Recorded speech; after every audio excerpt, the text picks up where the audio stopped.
आऊज़ बिल्लाहि मिनश्शैतानिर्रजीम बिस्मिल्लाहिर्रहमानिर्रहीम। मुअज़्ज़ज़ ख़वातीन व हज़रात, अस्सलामु अलैकुम व रहमतुल्लाहि तआला व बरकातुहू। उम्मीद करता हूँ आप सब हज़रात खैरियत से होंगे। अल्लाह करीम हम सब की हिफाजत फरमाए। अल्लाह रब्बुल इज़्ज़त तमाम उम्मत मुस्लिमों को अपना प्यारा घर अपने हबीब सल्लल्लाहु तआला अलैहि व आलिहि वसल्लम के रोज़े पाक की इबादत हाज़िरी बार बार नसीब फरमाए।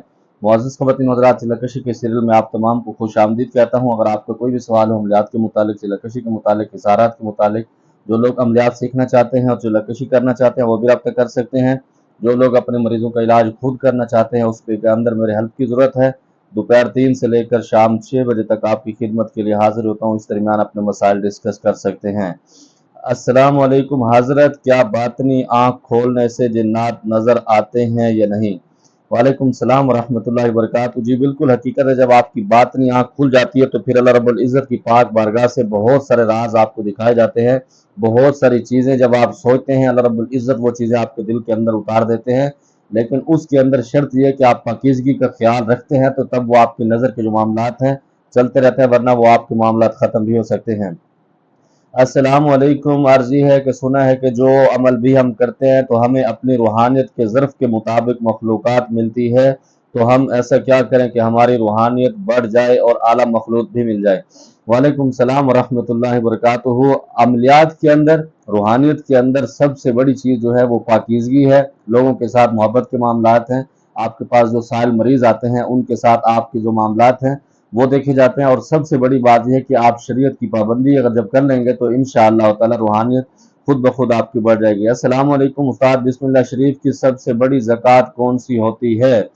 बाज़ आमिलीन कहते हैं 40 दिन में रोज़ाना 40,000 बार पढ़ने से मुवक्किल, मतलब इसकी कुल मिलाकर 16 लाख तादाद होती है। आपके नज़दीक ज़कात अकबर क्या है? वालेकुम सलाम वरहमतुल्लाहि वबरकातुहू। मेरे नज़दीक 3 चिल्लों के अंदर 1.25 करोड़ मरतबा बिस्मिल्लाह पढ़ना ये सबसे बड़ी ज़कात है। और इसी तरह की ज़कात हम निकलवाते हैं, लेकिन वो मामला देखे जाते हैं कि वो बंदा वो निकाल सकता है, उसकी पाबंदी कर सकता है या नहीं। नंबर 2 पर ज़कात सगीर छोटी ज़कात होती है, ज़कात कबीर उससे बड़ी होती है, ज़कात अकबर जो होती है वो सबसे बड़ी ज़कात उसको कहा जाता है। उसके अंदर तादाद का भी देखा जाता है, उसके अंदर मुवक्किलीन के मामलात भी देखे हैं, सारी चीज़ें उस वक़्त तय होती हैं। अस्सलाम वालेकुम कारी साहब, सूरत मुल्क रोज़ाना पढ़ने से अव्वल आखिर दुरूद शरीफ 7 बार 41 दिन पढ़ने से क्या खुद की और घर वालों की हिफाजत के लिए अमल करने से क्या फ़ायदा मिलता है? इस अमल करने से मुवक्किलात मदद करते हैं।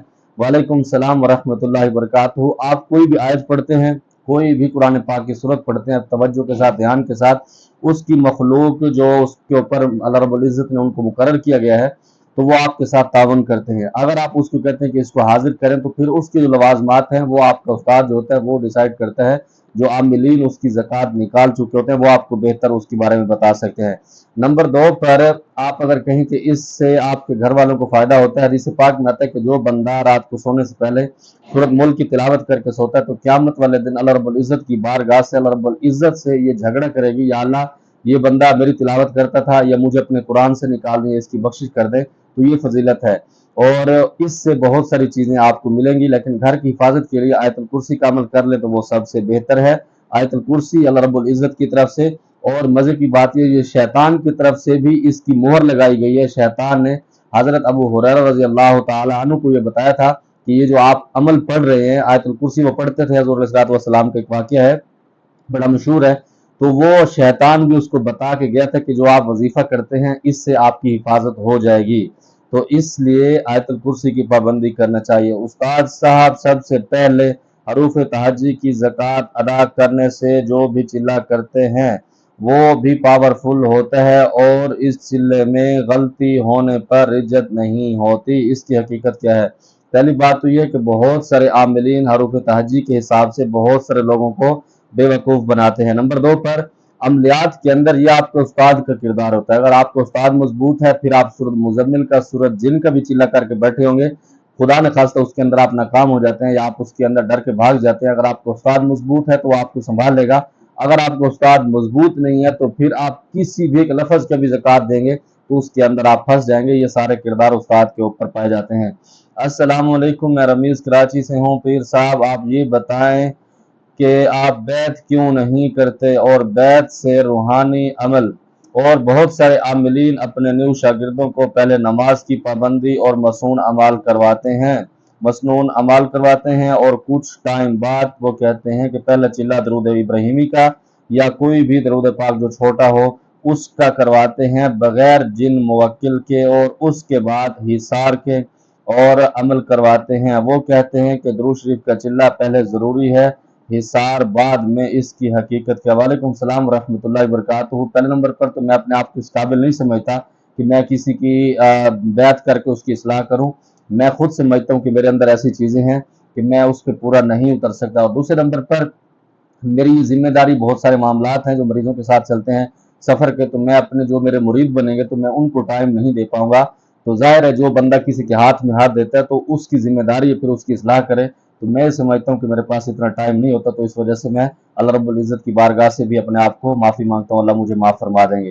نمبر 2 پر جو عاملین مسنون اعمال کرواتے ہیں بالکل ٹھیک ہے، وہ اس وجہ سے کرواتے ہیں کہ اس کے اندر آپ کو مضبوطی ملتی ہے، آپ تھوڑا سا اس کے اندر بیٹھنا جان جاتے ہیں، آپ اپنے آپ کو قیمتی بنانا جانتے ہیں، جب آپ وقت دیتے ہیں وہ وقت کے ساتھ پھر آپ قیمتی بنتے ہیں۔ دوسرے نمبر پر درود ابراہیمی کا چلا بھی کر لیا جائے تو کوئی اس کے اندر حرج نہیں ہے۔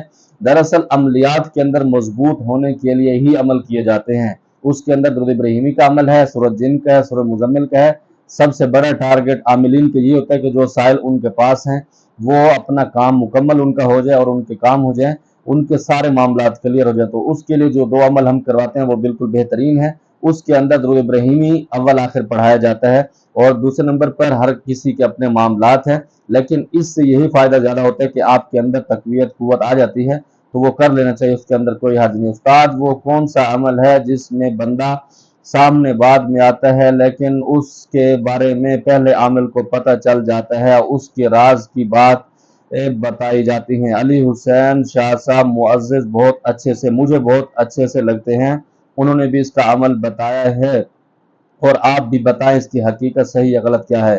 پہلی بات تو یہ ہے کہ یہ جو اس طرح کے عمل ہوتے ہیں کسی کے دل کی خبریں لینا اور اس کو آنے سے پہلے بتانا، یہ شیطان کے معاملات ہیں، اس کے اندر حقیقت نہیں ہے، آدمی اس کے اندر الجھ کے رہ جاتا ہے۔ حضور صلی اللہ علیہ وسلم کی پاک ذات نے اور اللہ رب العزت نے اس کے بارے میں منع کیا ہے، کسی کے دل کے اندر دیکھنا، کسی کے گھر کے بارے میں معاملات کرنا، تو یہ نہیں۔ یہاں کچھ اللہ کے ولی ایسے ہوتے ہیں کہ اللہ رب العزت کی طرف سے ان کو مل جاتا ہے، لیکن وہ یہ ساری چیزیں نہیں بتاتے کہ آپ کے گھر کے اندر دروازے کتنے ہیں، آپ کے واش روم کتنے، آپ نے کون سے کپڑے اتارے ہیں، آج کون سے پہنے ہیں، تو یہ چیزیں نہیں کرنا چاہیے۔ دوسرے نمبر پر علی حسین شاہ صاحب اللہ ان کو سلامت رکھے، ہمارے عزیز بھی ہیں، ہمارے کافی محبت والے ہیں، اور دوسرے نمبر پر ان کی بھی کچھ چیزیں آگے پیچھے ہیں جو میں ان کو تسلیم نہیں کرتا، اور بہت ساری زبردست چیزیں بھی انہوں نے بتائی ہیں، تو اس طرح کا عمل نہیں کرنا چاہیے۔ السلام علیکم پیر صاحب، سورۃ قلم کی آخری 2 آیات کا چند فضیلت بتا دیں اور زکوٰۃ کا بھی بتائیں، شکریہ پیر صاحب۔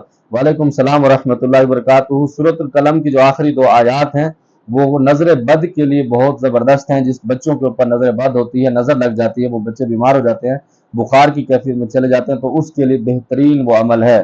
سورۃ جن کی آخری 6 آیات سے جن جلائے جاتے ہیں کیا؟ اس کا میرا ایکسپیرینس نہیں ہے، پوری سورۃ جن سے جلائے جا سکتے ہیں، اس کی جو پہلی 5 آیتیں عاملین عمل کرواتے ہیں، لیکن مزے کی بات یہ کہ میں نے اس کی 6 آیتوں کا عمل کیا ہے، اور میں اپنے شاگردوں کو بھی یہ 6 آیتوں کا عمل کرواتا ہوں، جو کرنا چاہے اس کے اندر مجھے بہت زیادہ رزلٹ ملے، ہر کسی کے اپنے معاملات ہیں۔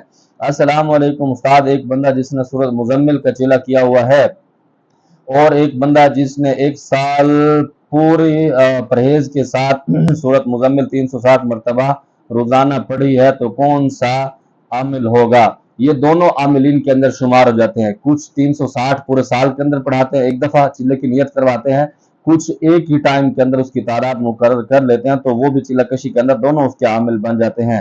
مریض پہ کوئی چیز ہو تو کون سی چیز سے جلتی حاضری ہوتی ہے؟ معلومات کے لیے پوچھ رہا ہوں۔ اس کے لیے جو حضور علیہ الصلوۃ والسلام کی پاک ذات کے خط ہے، اگر آپ وہ پڑھتے ہیں تو وہ چیخیں مارتے ہوئے آتے ہیں، ٹھیک ہے؟ اس نمبر سے سورۃ جن کی جو پہلی 6 آیت ہے آپ وہ بھی پڑھتے ہیں، آگے پیچھے درود پاک پڑھ کے اس کے ساتھ جو ہمارا حصار والا عمل ہے وہ آپ کر کے اپنے پر دم کر کے تب بھی پڑھتے ہیں، تو تب بھی حاضری ہوتے ہیں، لیکن اس کے لیے ہم کارڈ دیتے ہیں، وہ کارڈ آپ اس کو دکھاتے ہیں، اس کے اوپر اس کی حاضری ہو جاتی ہے۔ السلام علیکم ورحمۃ اللہ وبرکاتہ، امید ہے آپ ٹھیک ہوں گے، اللہ تعالیٰ آپ کی حفاظت کرے۔ میرا نام فہد ہے، کئی عرصے سے میں جوڑوں کے درد کا شکار ہوں، دماغ پھر بوجھ بن جاتا ہے، ہر کام میں کوئی نہ کوئی رکاوٹ بن جاتا ہے، جسمانی شہوت بہت زیادہ بڑھ چکا ہے، अगर मैं किसी अमल का इरादा करूं तो कोई ना कोई वजह रुकावट बन जाता है, पढ़ाई में दिल नहीं लगता, हर वक्त मुख्तलिफ वसवसे जहन में आते हैं। कई आमिलीन ने इलाज किया है लेकिन कुछ दिन के बाद मामला वैसे ही ख़राब हो जाते हैं, तो मेहरबानी करके मेरे तशख़ीस करके मुझे इसका हल बता दें। वालेकुम सलाम वरहमतुल्लाहि वबरकातुहू। सबसे पहले दुआएं देने का बहुत सारा शुक्रिया, अल्लाह आपकी भी हिफाजत फरमाए, अल्लाह आपके लिए बहुत सारे मामला बेहतर करे। आप अपनी वालदा का नाम मुझे सेंड करेंगे तो इंशाअल्लाह ताला बहुत सारी चीज़ें आपको बता दूंगा और आप अपना इलाज खुद भी कर लेंगे इंशाअल्लाह, आप अमल भी कर लेंगे। मुझे उम्मीद है जो आपके सवाल थे आपको जवाब मिल गया होगा। कोई बात बुरी लगी हो दिल से माफ़ी चाहता हूँ, ज़माने पर खास हुआ होगा। खुदा हिफामान। अस्सलाम वालेकुम।